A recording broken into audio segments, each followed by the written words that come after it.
Ô Palumbo, dentro da tua carreira na polícia, qual foi o confronto mais punk que tu teve?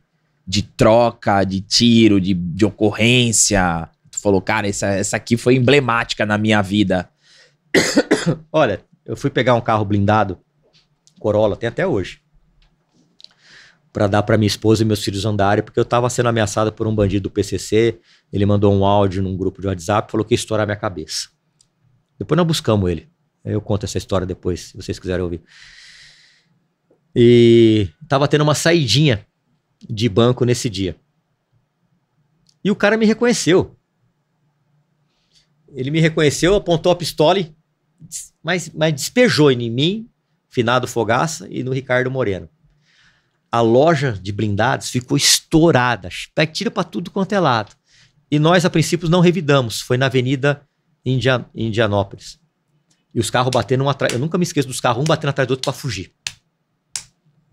E era um cara só? Eram dois numa moto.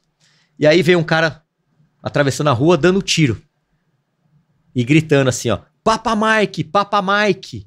O que é Papa Mike? Policial militar. Aí a gente, opa. Quando ele virou a esquina, a gente sapecou. Tem até as imagens. Vou postar esse vídeo hoje, inclusive. Tá até pronto já. Dele fazendo assim e atirando na gente.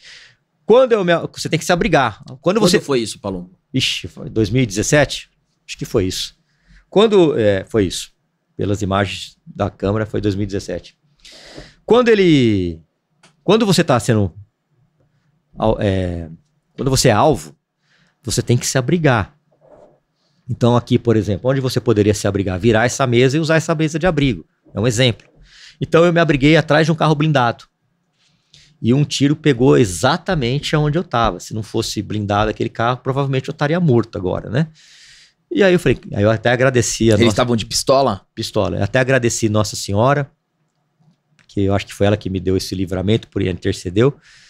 E me marcou muito isso. E uma outra que foi na cidade de Aguaí também, que foi uma troca de tiro, aquela que eu contei, não tinha lugar para se abrigar, eu falei, nós vamos morrer.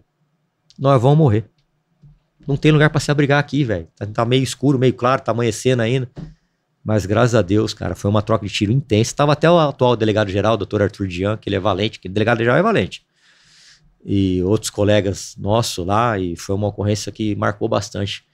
Porque a gente tava recebendo tiro sem saber de onde estava saindo. Eles estavam no matagal lá. A gente não sabia. Alguns estavam dentro de uma casa, outros dentro do mato. Então ali foi muito tenso mesmo. Foi bem complicado. E você, ô Palombo, você é um cara que é muito atuante, muito grande nas redes sociais, tem um excelente trapézio, mas também tem... Ainda fala com a voz do Karnal, né? Excelente trapézio. Mas você é um cara que tem mais de 900 mil inscritos ali, tá quase chegando, ou se não já chegou até agora, no 1 milhão. YouTube? Qual que é a importância, ô Palumbo, de você e de todos, né? Mas assim, especificamente do policial ter a própria rede social e expor a opinião? Porque você tinha falado, o policial, ele é educado pra não falar. E agora a gente tem a rede social, onde ele pode colocar o lado dele, pode mostrar o que aconteceu. Tem muita gente que... como a rede social é importante pra você, e pro policial, ele deve ou não usar a rede social, criar a rede social dele? O problema do policial é que alguns delegados e comandantes acabam cortando as asas quando o cara cresce muito. Eu vou dar um exemplo, né? Eu não sei ao certo o que aconteceu, me perdoe se eu estiver falando besteira. Tem um soldado na Bahia chamado Correia. Parece que é muito bom e muito atuante e valente. Ele começou a falar. Dizem que foi isso. Se eu estiver errado, me perdoe. Decretaram a prisão dele por 30 dias por causa de uma fala dele. Será que se ele fosse oficial teriam decretado a prisão dele? Então, pra mim, isso foi uma baita de uma injustiça fazer isso com esse policial, chamado Correia. Porque ele tá contando histórias policiais, histórias verídicas. Já tive informação de que ele era policial de verdade, que ele é policial de verdade, não é comédia. Será que fizeram bem? Ou será que é o ego? É o ego de quem... Foi isso? Então. E aí veio uma prisão, falou sobre o ministro e veio uma prisão administrativa. Quer dizer, às vezes o comando se borra de medo e o cara que tá lá na linha de frente não tem tanto medo assim. A perseguição para cima do policial é gigantesca. Como eu tô na política, eles não podem fazer nada contra mim, mas eu gosto muito de postar com esses policiais. Primeiro porque eu tô valorizando a polícia. Tô mostrando para a sociedade que a maioria dos policiais são decentes e honestos e fazem um bom trabalho. E tô mostrando a dificuldade do policial e da importância da gente aprovar leis contra criminosos. Ô, Palumbo, logo quando eu cheguei aqui em São Paulo, em 2010, ainda não tinha o Waze, né? E eu morava lá na Zona Leste e eu tinha que fazer uma entrevista de emprego no centro.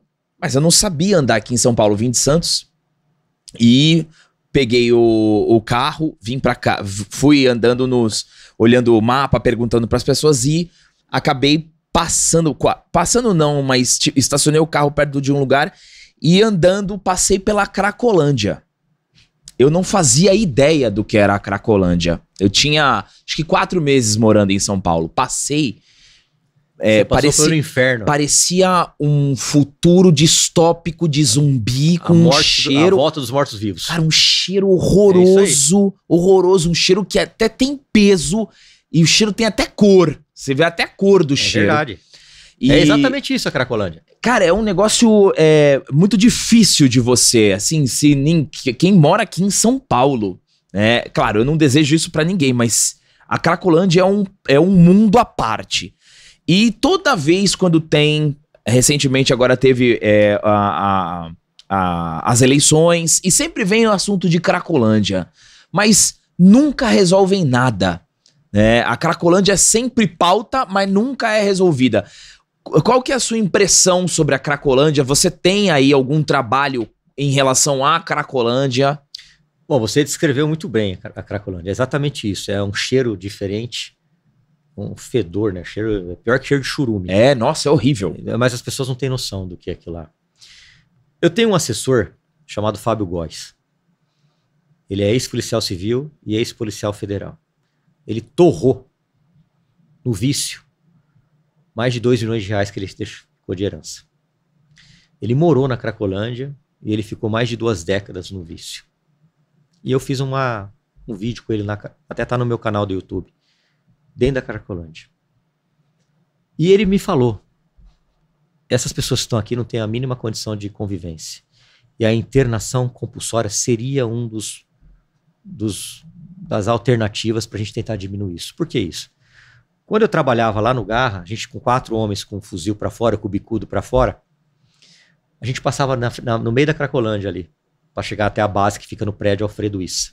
Eles não reconheciam a viatura, eles iam tentar limpar o vidro da viatura com aquele pano imundo, ia pedir dinheiro, só perceber que era viatura porque não dava serenada.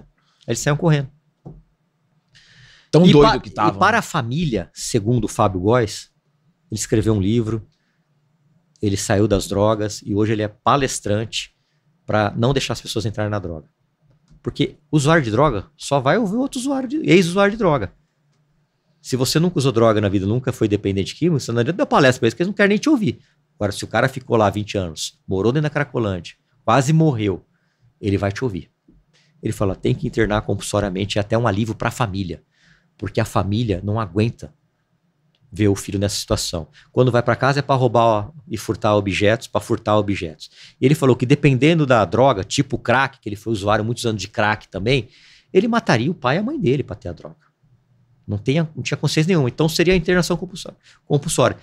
Baseado no relato dele, que vivenciou isso por mais de 2 décadas, eu fiz um projeto de lei para que a prefeitura, o Estado, tenha o poder de internar compulsoriamente esses indivíduos, para pelo menos tentar tirá-lo lá. Ah, se vai dar certo, se ele vai querer sair, eu não sei, mas eles não têm a mínima condição de convívio. Ele me explicou uma coisa também que eu não sabia. Ele falou assim, o crack é uma droga de rico. Eu falei, como assim, meu? É uma droga de rico, meu? Você tá louco? É uma droga de rico. Mas eu vou te explicar por quê. Eu cheguei a fumar, ele, né, o Fábio, chegou a fumar mais de 100 pedras por dia. Por dia. Palavras dele. Quanto custa cada pedra? 5, 10 reais? Dependendo da pedra. Multiplica por 100. Onde ele vai arrumar dinheiro? No roubo, no furto. Então, ou você é milionário, ele até era, tinha 2 milhões, torrou tudo isso, depois começa a roubar, começa a furtar. Então, essa pessoa tem que ser internada compulsoriamente. Ela não vai sair por... São raros os casos que saem de um estado de lucidez e resolve sair. Como é que ele saiu? Ele estava para ser morto porque ele estava aprontando numa comunidade, já tinha sido expulso de vários lugares, inclusive da Cracolândia. Ele pegava a viatura para ir lá pegar droga e poder usar. Ele estava para ser morto pelos bandidos e moradores de uma comunidade, porque ele estava aprontando, furtando para usar. E já iam levar ele para o tribunal do crime para matá-lo. Eis que surgiu um pastor, conversou com os caras lá da favela. Eu me responsabilizo com ele. Eu vou tirar ele dessa vida. E ele levou ele para uma casa de reabilitação. E lá, segundo ele se encontrou com Deus. E ali começou o processo de purificação dele e de saída das drogas. Então ele está limpo aí há muitos anos, escreveu um livro. E hoje qual que é a função dele como meu assessor? Orientar, principalmente, adolescentes, crianças, para não entrar nesse vício chamado maconha, cocaína, crack. Ele começou na maconha, que é um caminho que pode te destruir. Então, se ele conseguir resgatar essas crianças, já está valendo o que ele ganha, está fazendo um papel para a sociedade de informação do que é as drogas e do quão ruim isso aí é para a saúde e para a família. Muito bom. E a quem interessa, ô Palumbo, manter a Cracolândia desse jeito? Não interessa a ninguém, só que o problema é que interessa ao tráfico de drogas, né? Só que é caro, né? Uma internação é caríssimo, né? Qual governo, qual prefeito, qual governador vai querer isso? É caro? Não é barato você internar. Quem tem um usuário de droga na família sabe o tanto que é caro uma internação. E a família inteira sofre. Não é só o usuário que sofre, é a mãe, é o pai, é o irmão. Quem que quer ver um filho na Cracolândia? Imagina o desgosto da mãe, o desespero da mãe. E ele me ensinou outra coisa. Quando chega num estágio desse de roubar, de furtar dentro de casa, o que ele falou? Ele falou assim, coloque para fora de casa. Talvez ele comece a ver o peso que é morar numa Cracolândia. Mas um pai não consegue fazer isso. Tem que fazer. Colocar para fora de casa. Que chegou no limite que ele me falou. Se eu tivesse que matar meus pais para ter a droga, o crack, eu mataria. Putz.